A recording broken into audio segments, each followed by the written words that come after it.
Christophe Couzandier. Je suis en GAEC avec Benoît à Rochevogue sur une exploitation polyculture élevage. Et nous avons la problématique du périmètre de captage.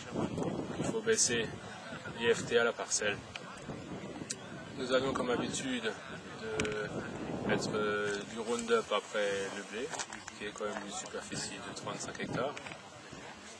Et la problématique était, qu'est-ce que je fais à la place du Roundup pour quand même limiter la pression d'adventice et utiliser le sol en été.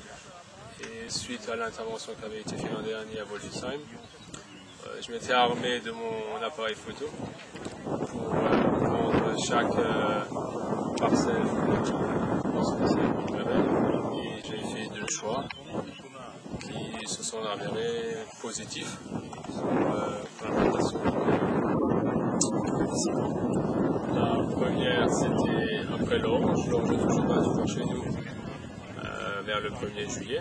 Donc que faire? Donc on a pensé mettre du mois trèfle d'Alexandrie. Donc on a un petit peu soigné le semis avec un rotatif semoir à 8 km/h, puis un roulage.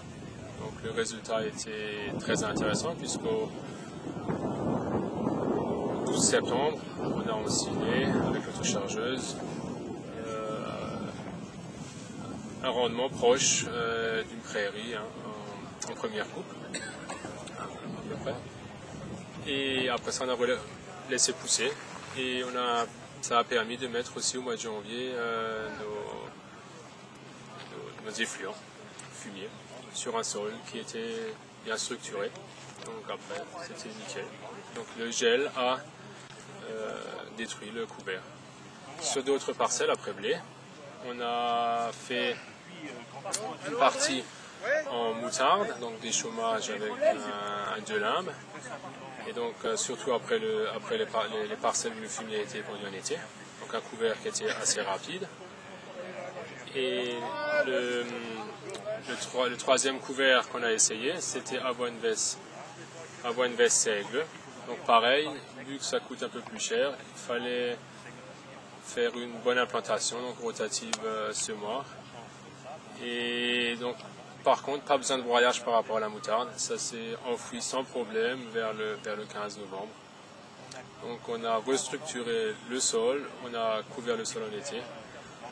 Et l'effet, on le voit certainement déjà maintenant sur la vigueur de départ du maïs. Donc on recommence l'opération, on va affiner peut-être en changeant peut-être, en mettant un peu plus de trèfle d'Alexandrie, à voir.